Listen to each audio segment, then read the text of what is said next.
All right, today we are doing section 1.3 on solving equations. Again, probably a review from things you've seen before, but here we go. A number that makes the equation true is a solution of the equation. Equations with one variable on one side of the equation can be solved by getting the variable by itself. So on example 1, we are trying to solve 7x minus 5 equals 12. To solve means we want the variable, or x, by itself. In order to do that, hopefully you remember from previous math classes that we do inverse operations in the reverse order from order of operations. Basically, in that case, it means that we want to undo the subtraction. To undo subtraction, we add. If we do it to one side of the equation, we have to do it to the other side. Very good. So on the left, that leaves us with a 7x. The plus 5 minus 5 canceled to 0. And on the right, we have 17.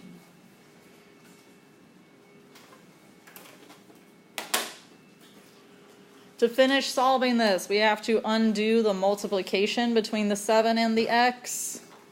To undo multiplication, we divide. If you do it to one side, you do it to the other side. Okay, at this point, we have our answer is x equals 17 over 7. Okay, some people ask, well, shouldn't I divide that out? Shouldn't I do more with that? If it does not divide out evenly, I want you to leave it as an improper fraction, which really makes your life easier, right? Leave it like this, 17 over 7. If it comes out to a nice decimal that terminates easily, like something like 2.5, 2.75 even, something like that, then that's fine. You can put the decimal if you want. But something that you would have to approximate or round, I don't want it. I want exact answers. 17/7 is an exact answer. On example 2, again, we want to get x by itself. In this case, we need to undo the addition first. So we subtract 7 from both sides. When the 7's cancel out, we are left with 3x equals 1. And then we divide both sides by 3. The 3's reduce, and we are left with x equals 1/3. Okay, a student asked, is it okay if we have repeating decimals? If you denote it properly with the repeating bar, that's okay. I would still recommend using 1/3, but it's not wrong as long as you remember the repeating bar. Equations with a variable on both sides of the equation can be solved by getting the variable on one side and the constants or numbers on the other side. And then again, we would get the variable by itself. So notice on example 3, we have 7x on the left. We also have a 2x on the right of the equals sign. We need all of our x terms to be on the same side. I recommend usually getting your variables on the left side. That's what most people are comfortable with, but it doesn't have to be that way. You can choose which side you want your variables to be on. So I want all my variables on this side, and I want all of my constants on the right. If I only want variables on the left, that means I need to get this 2x over to the other side. So I want it to cancel out. Right now it's a positive 2x. What do I have to do to it to cause it to go to 0? This is usually the tricky part. I have to subtract it. 2x minus 2x, that would cause it to go to 0 or cancel out on that side. But if I do it to one side, I have to do it to the other side.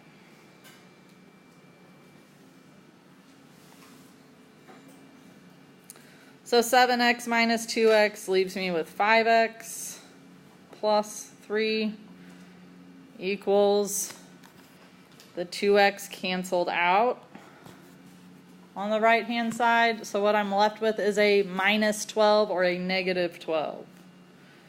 We can't drop that sign. Next, I only want my variables on the left, constants on the right. I have a constant here on the left. I need it to move over. So I will subtract 3. Do it to one side. Do it to the other side. We are left with 5x equals negative 15. And now, just like before, we're trying to get the variable alone. So we divide both sides by 5. We end up with an answer of x equals negative 3. All right, on example 4, we first need to use the distributive property, and then we will be able to solve it. So on the left, I distribute through a 4. That gives me 4m plus 36 equals. On the right side, I'm distributing a negative 3. That gives me negative 3m plus 12. Remember, a negative, that's a minus sign there, so negative times negative, positive. Positive 12. I need all of my variables on one side, all of my constants on the other. I want my variables to be on the left. So I need to move this negative 3m. To do that, I'm going to add 3m. I do it to one side, I do it to the other.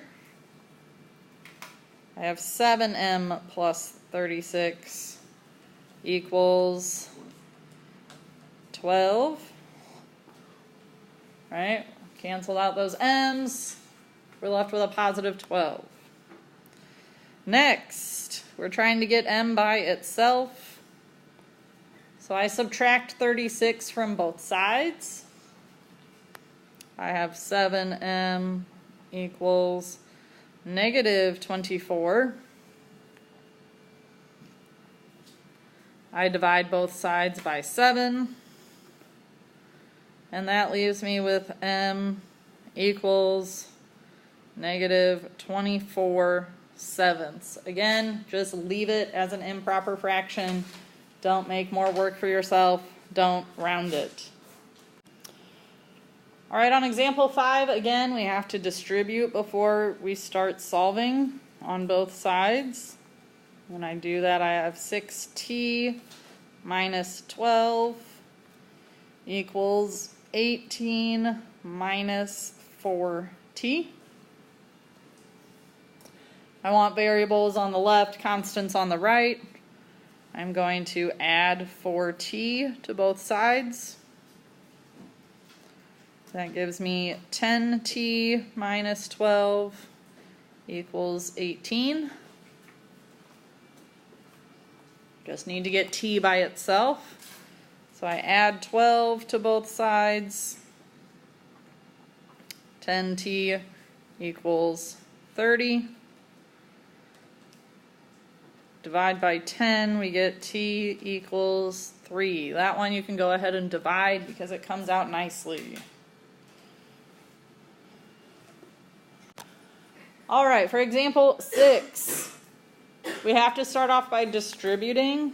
What is important to realize on this one is that when we distribute, it only goes into the parentheses.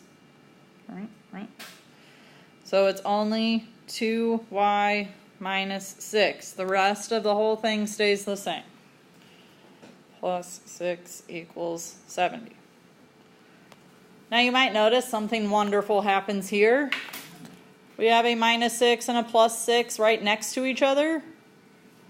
You can go ahead and simplify that. If those are on the same side of the equal sign, go ahead and combine like terms. It makes your life easier.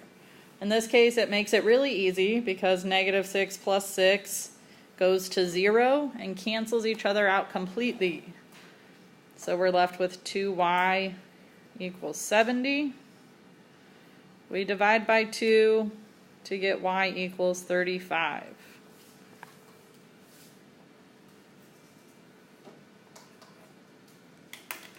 All right, on example 7, our directions are to solve for x.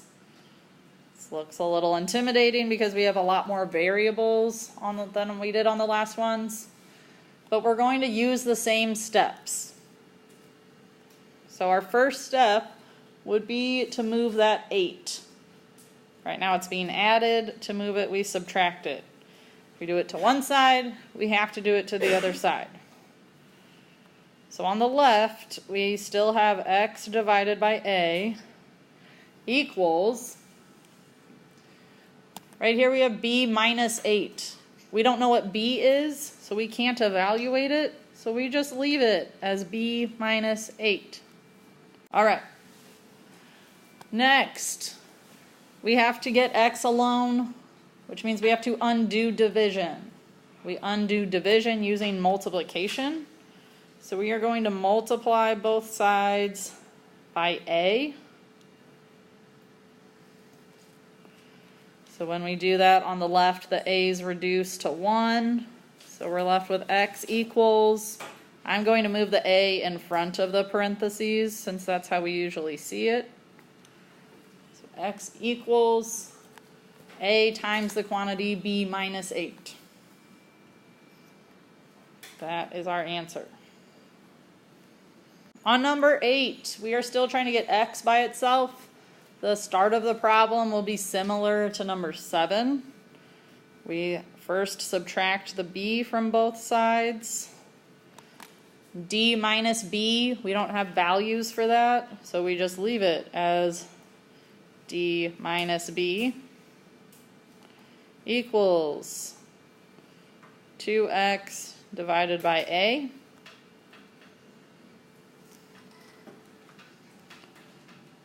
Again, to undo dividing by a, we multiply both sides by a.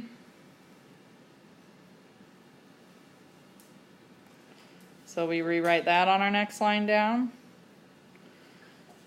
A times d minus b. The a is reduced to 1, so we're just left with 2x.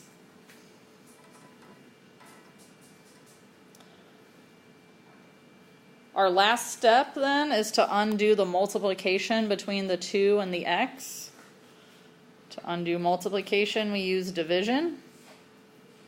So we divide both sides by 2. You can leave all of the a, d minus b over 2. You can leave all of that on the left-hand side. Personal habit, I always have to write x on the left-hand side for my final answer, but that doesn't change anything about my answer. Remember, if two things are equal, it doesn't matter which side of the equation which one goes on.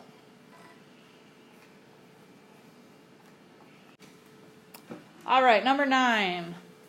The formula for surface area of a rectangular prism is given, and we are asked to solve for w. So we want to get w by itself. It is tricky on this one because we have 2 w's in that formula. So that's going to make it hard.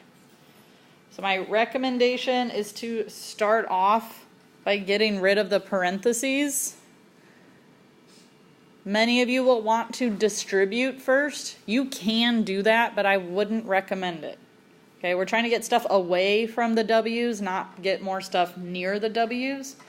So I would recommend dividing both sides by 2 first. Okay, so I'll make myself a little space to show you what I mean here.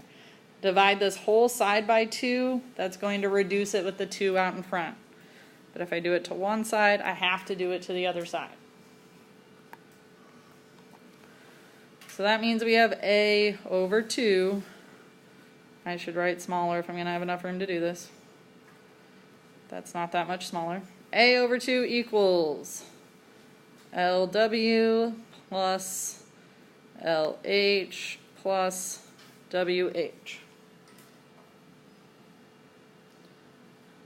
Again, my goal is to get W alone. So these both have W's in them, so let's leave them there for now. This middle term, LH, that doesn't have a W in it at all, so let's move it out. So we'll subtract LH from both sides. This is when it starts looking a little funky.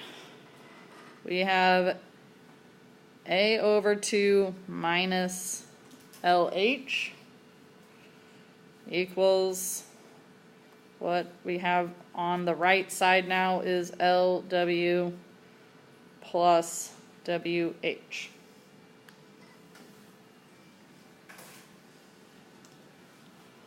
Okay. My next step, I'm going to do one thing at a time. We will factor a W out of both of these. Remember, factoring is like the reverse of distributing. So we have A over 2 minus LH equals W times the quantity. If we took a W away here, we're just left with L. Plus, we take a W away here, we're left with H. Ooh.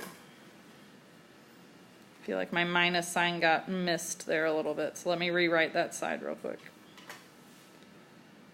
A over 2 minus LH. I know that I need to divide both sides by this L plus H to get W alone, but before I do that, I want to have this side look a little bit nicer. Okay, so I'm going to get a common denominator. All right, I want a common denominator between A over 2 and LH. The common denominator is going to be 2. So I have to have 2 LH's to be able to put it over a 2. So A minus 2LH, all divided by 2. Notice if we were to split that back up, those would reduce, we'd be back where we started. That's one of the harder parts about this problem, is knowing you need to do that. Okay. All right, our last step is to divide by that quantity L plus H. I know if I do it to one side, I have to do it to the other side. Luckily, I've already got a big division bar or a fraction bar written there. So I know I'm dividing this side not only by 2, but by L plus H. We can already just go ahead and put it in the denominator on that side also. No, it seems strange, but it works. So our last step is just to write our answer. So we have A minus 2LH divided by 2 parentheses L plus H.